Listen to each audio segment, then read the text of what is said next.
a tentativa de se fazer com que a Arábia Saudita estava quase fechando um acordo com Israel. E isso, como é que se diz? Patrocinado pelos Estados Unidos. Você acha que isso aí tem a ver com, por exemplo, com o momento que o Hamas vai para essa ofensiva?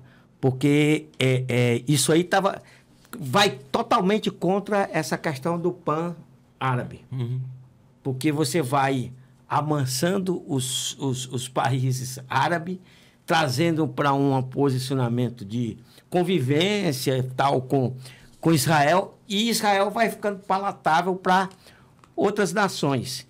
Com essa situação, primeiro é o seguinte, ela dá outra condição nesse momento, por exemplo, a árabe se colocou, e estava numa discussão com Israel, se colocou totalmente contra essa questão, por exemplo, quando houve o bombardeio do hospital lá em Gaza. Então, quer dizer, rompeu uma condição que estava sendo construída, e eu queria perguntar nesse sentido o seguinte, esse momento, ele tem alguma possibilidade de se avançar do ponto de vista de construção dos dois países independentes? Porque é uma situação que fica meio... Como resolver esse impasse? Esse impasse não vai ser resolvido na bomba. Não vai ser resolvido. Vai ter que ser resolvido na diplomacia. E aí eu queria também aproveitar e dizer o seguinte. Como você acha que está sendo o empenho, a performance do Brasil, coordenando o Conselho da ONU, e como isso, nesse momento, a gente vê se existe essa possibilidade e como romper essa explosão de opressão que está hoje na faixa de Gaza, inclusive na Cisjordânia também. Enfim, como está essa situação? Como é que você vê isso aí? É muita coisa que eu perguntei, né? Vamos tentar. Mas eu acho que é a gente levantar um bocado de ideia para conversar, porque é uma situação muito complicada, mas muito rica para o povo ficar ligado com as antenas. Não, a gente teve isso, eu acho que a melhor... Primeiro entender, a gente fala de um país, esse país entra no jogo, não entra. Quando a gente fala um país, a gente está falando de muita coisa. Nós estamos falando de uma elite política, nós estamos falando de um povo que tem tensões de classe. Uhum. Né? Nós estamos falando de um determinado... Dependendo do país, você tem uma estrutura legislativa, o judiciário, o exército, grupos diferentes de interesse. A Arábia Saudita, com certeza, a elite da família real não quer problema com Israel, evidentemente. Não quer. Mas como é que você faz com o povo? Uhum. Você vai assumir uma posição muito adocicada em relação a Israel, e como é que você fica perante seu povo? Mesmo caso da Jordânia, mesmo caso de qualquer outro país. Então há uma sensibilidade aí. E eles sabem disso, porque eles não querem que esse conflito também se espalhe. O Egito mesmo falou, né? As declarações, tudo bem, somos contra isso aí, mas não queremos palestino no Sinai. Uhum. Porque trazer o palestino para o Sinai significa levar o conflito para outro lugar. Né? Porque não vai acabar. Uhum. Né? Não vai acabar. Então, assim, essas elites dos países árabes, com certeza, eles queriam resolver esse negócio o mais rápido possível. Só que eles não podem. Eles têm de lidar também com as expectativas do povo. Porque senão você faz uma rebelião coordenada, inclusive que é uma das teses do Hamas e de várias outras organizações. Você, quando faz uma intervenção política, militar, não é o sentido de você vai derrotar militarmente o sujeito lá. Você está fazendo um jeito, criando uma forma de se comunicar. A mensagem, né? Com o resto, com o povo em geral. É uma propaganda armada. É uma propaganda armada. De insurreição, né? Você não vai derrotar o inimigo daquele jeito, exatamente pelas armas. Não é uma luta de material. Por exemplo, na Ucrânia é uma luta de material. Também. Não só, mas também. É uma luta comercial também, mas... Porque você tem 2 exércitos regulares se confrontando. Então, tem o elemento decisivo é o material que você tem ali para, né? Enfim, para o terreno em si. No caso do Hamas, não. No caso do Hamas, o que o Hamas produziu com isso? E a resistência produziu com isso?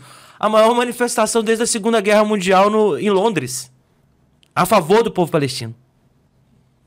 Você teve manifestações em Damasco, em Bagdá, gigantescas. Você está colocando em sintonia né, uma massa de povos árabes e de apoiadores, e, enfim, do Islã, inclusive. Pensamento, né? Um pensamento. Então é isso que no Irã, né? Então isso que assusta Israel. Então esse é um elemento. Então eu queria falar, olha, por que esses países, como é que esses países lidam com isso? Eles lidam com isso, primeiro, preferiam não ter esse problema, mas esse problema está no colo. Porque o povo também tem comunicação, consciência. E nesse caso é o mesmo povo, do ponto de vista étnico, racial, cultural. Né? Mas assim, eu queria aprofundar mais o que o Big colocou. Então, mas por que agora também? E por que a gente falou, o Israel sabia, mas por que ele deixou, de alguma maneira, teve um delay, né? Aquela prontidão toda serviu para quê? Né?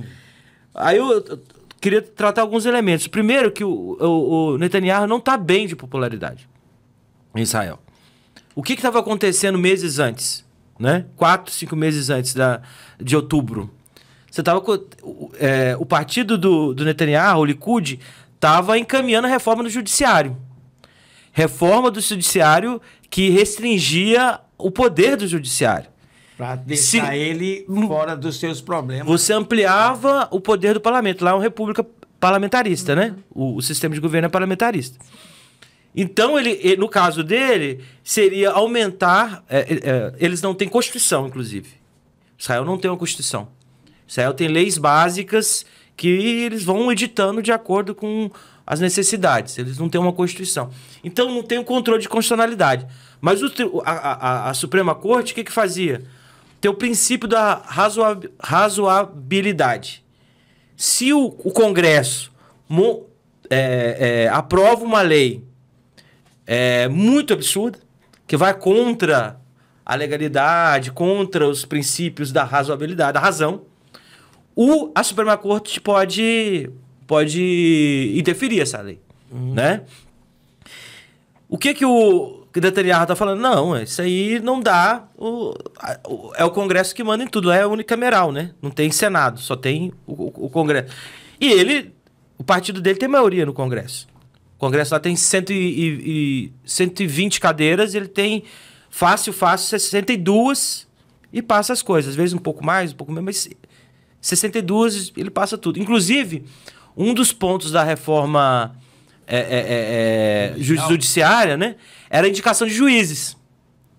No Israel, você tem um comitê que indica todos os juízes do país. Ele quer aumentar o peso do governo na indicação dos juízes. Né? Então, tem também um controle que a Procuradoria Geral do Estado ela tem assessores dos ministérios e que esses assessores também assessoram e fazem também um controle legal dos atos dos ministérios. Também está querendo cortar isso. Enfim, na verdade, um golpe. É um golpe. Por quê? Diferente do que se fala por aí, a gente está falando muito da questão do povo palestino em si e está esquecendo o que é Israel. Israel é uma ditadura. Israel não é uma democracia ocidental, como querem falar. O fato da pessoa votar não significa que você tem uma democracia. Né? Você tem um exército muito presente, você tem empresas de segurança muito presentes, inclusive vendendo coisas para o Brasil. Não é isso? Você tem uma ala religiosa muito, muito forte, que impõe também a sua vontade dentro do Congresso. Então, assim, não é um país normal como se quer passar. Por exemplo, 90% das terras em Israel, interessante isso, são públicas, são do Estado. Por que 90% das terras? Por que eles não fizeram? Se são tão capitalistas, se não estão tão liberais... nesse ponto, eles até pegam um elemento do socialismo, né? Mas olha que loucura. O Estado tem o controle das terras porque entrega a terra para quem ele quer. Então, a terra que ele vai invadindo, fazendo a limpeza étnica, ele vai entregando pontualmente a grupo de acordo com a sua estratégia. 90% das terras num país é do Estado. Não tem título de propriedade, você tem uma concessão. Então é um controle sobre o território. Então que recurso escasso está sendo disputado nesse conflito? A terra, o território. E o Estado de Israel é esse gestor. Né? Então, e o Estado de Israel, por que não pode ser uma democracia? Por que não pode ser entendido como democracia? Lei básica do Estado-nação, aprovada em 2018. Declarou Israel o Estado um Estado judeu. Um Estado religioso. É isso que nós estamos falando. Isso. Só que tem 21% da população israelense que é árabe. Árabe cristão, árabe muçulmano, árabe druso. Mas assim, então é como se no Brasil a gente declarasse, por exemplo... Que tem direitos diferentes.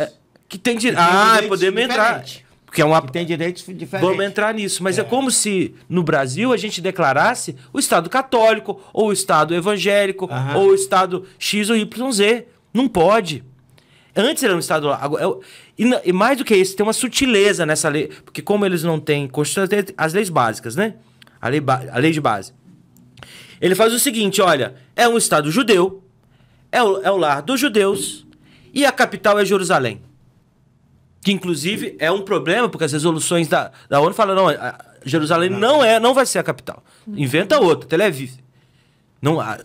Então, ele vai contrariando... Jerusalém também é reivindicado pelo povo palestino. Povo palestino, é a capital, Jerusalém Oriental é a capital da Cisjordânia, né? E a ideia era, a ideia da ONU, claro que também é uma ideia de gabinete, mas enfim... Era transformar Jerusalém em uma cidade internacional, né, dirigida ali para permitir que as diferentes crenças, né, pudessem ali coexistir. Mas Israel passou por cima disso. Já na sua fundação e foi constantemente passando, desde a Guerra dos 6 Dias, em 67, Yom Kippur depois, enfim, vai passando por cima disso. Então, mas para voltar, porque o negócio é complicado. Então... Não sendo uma democracia, sendo uma ditadura, né? Tendo Netanyahu, representante do que há de mais conservador nesse processo, é difícil falar quem é mais conservador em Israel, mas enfim. Ele é essa versão militar desse processo, né? Ele tenta dar um golpe, tem uma reação do povo israelense, manifestações todos os dias em Israel contra a reforma do judiciário, porque é um absurdo, é ampliar ainda mais, né? Ele se sentiu acuado com isso e pensou que com esse cerco, aproveitar esse ataque, né, do Hamas para poder sair como herói mais uma vez, que era inclusive uma fórmula que eles fazem.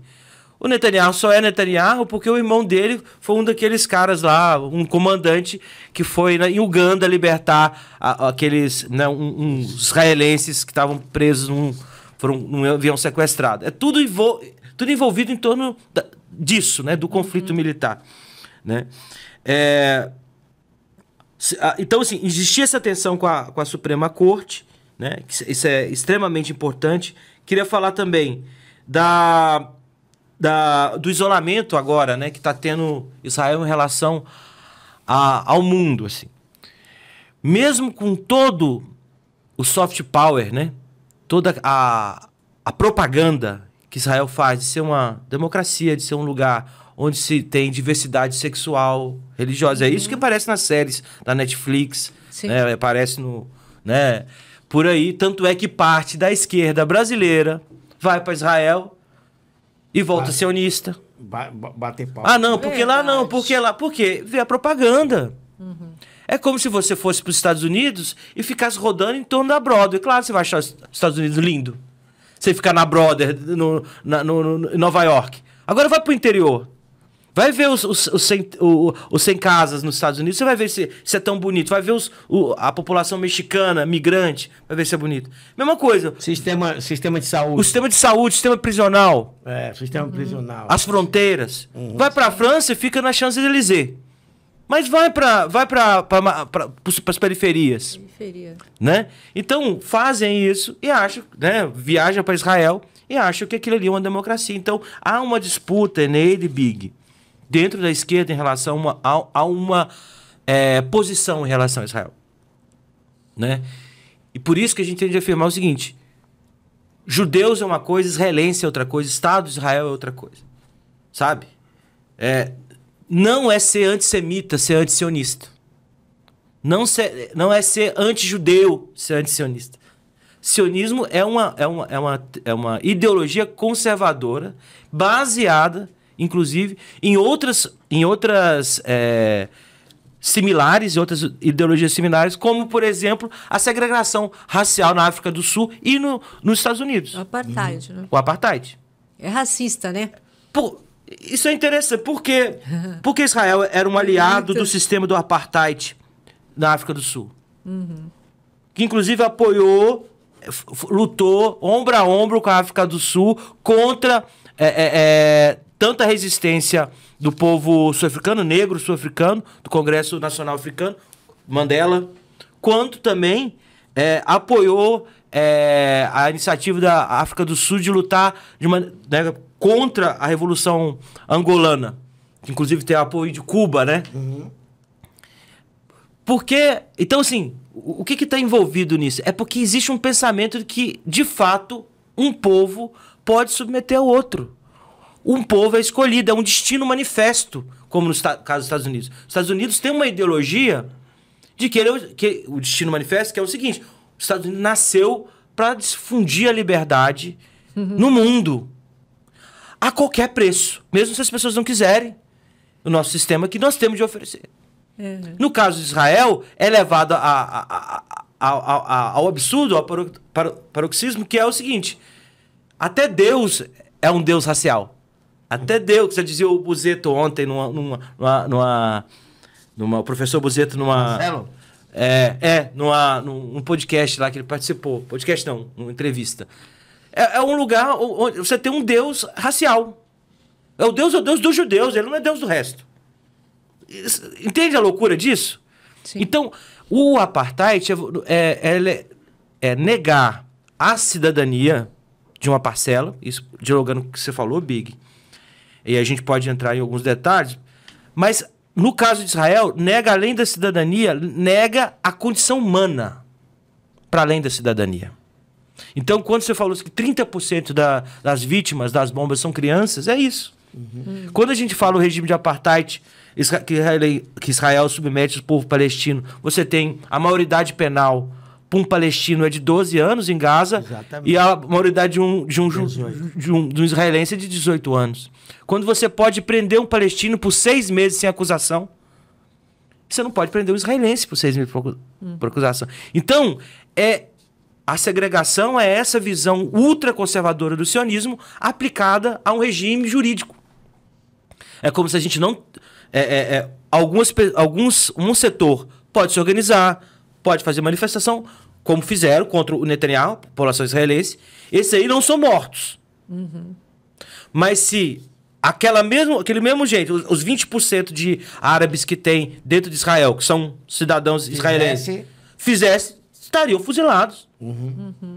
É disso que nós estamos falando. E não aprenderam nada com a história, né? Porque sofreram com os nazistas, né? Que se julgavam também, né? A raça superior. E então fazem a mesma coisa, né? Se julgam superiores, né? Se julgam os sionistas, né? Então vamos novamente fazer essa distinção. Não é todo israelense, não é o judeu, não é isso. Mas quem pensa assim, os sionistas, não aprendeu nada.